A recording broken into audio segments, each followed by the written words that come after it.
The connectivity cut teaches you principles that you can utilize to move through the hair with intention and intuition while honoring straight, wavy, and curly hair exactly as they come.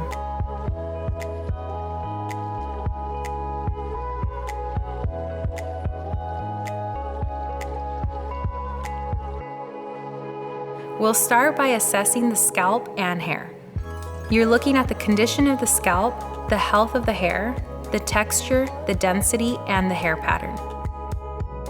Most important, you want to determine where the true length around the entire haircut is coming from.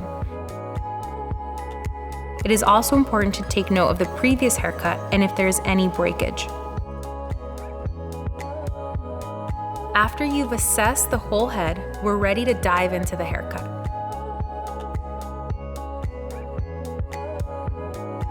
Start with the hair fully down, falling naturally. We'll divide the hair into 3 sections. For section 1, the head shape will determine the area where the bangs or face framing will fall.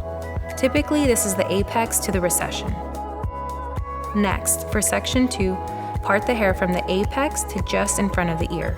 For section 3, create a curved line from the apex to the occipital bone. If you're cutting curly hair, be gentle as you separate the hair in sections. The lines do not need to be perfectly straight. With a hair stick or clip, twist all the remaining hair that is not in these first 3 sections to the top of the head.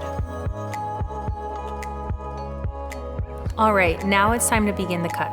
You'll want to start at section 1 with the bang, fringe, or long face framing. Decide where you want the hair to fall. There are 2 steps to this part of the cut. First, cut one side of your first section using 0 elevation or over direction. This is where you decide the angle. The bangs can be as short or as long as you want them. Then mimic on the other side. Now that you have cut the length and both sides of the hair match, it's time to elevate the entire section around the face to soften the fall. You can take the hair straight out from the section parallel to the floor or straight up towards the ceiling.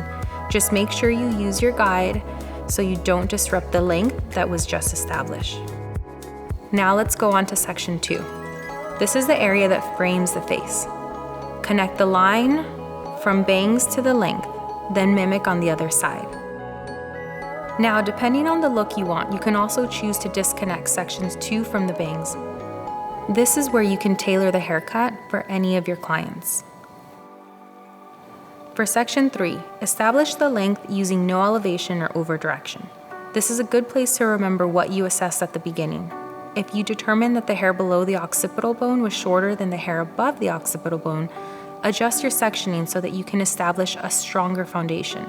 This may be the case for very fine hair or hair that has been damaged from heat or chemicals. Now that you've established the foundation, we're going to create the layers. Your next section is from the apex to the top of the ear. Cut this section using the guide you established earlier. Mimic on the other side. For fine hair or someone who doesn't want to lose their hair's density, I recommend to over-direct the hair to your first section, using it as a stationary guide. This creates a strong face frame that remains full.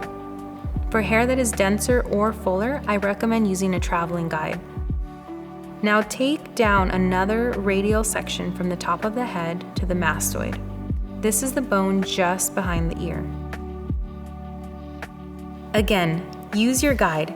Either over-direct the hair to the first section or continue with a traveling guide.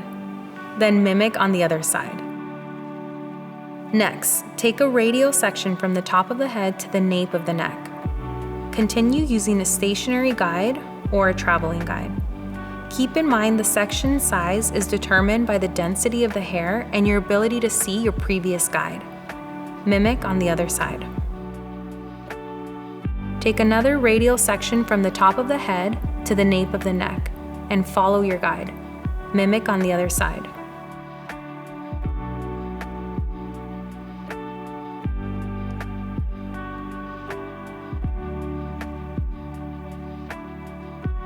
If you have been using a traveling guide throughout this haircut, your last section will be the center back, following a guide from both sides. If you have been using a stationary guide, you will split this section and over-direct the hair to your first guide. Once you've cut the whole head, feel free to do any detailing, or minor adjustments. Once you're done with the haircut, it's time to cleanse, hydrate, and style. For Erin's curly hair, I cleansed with the Hydrate Cream Hair Bath and the Hydrate Conditioner. I styled with the I Create Volume.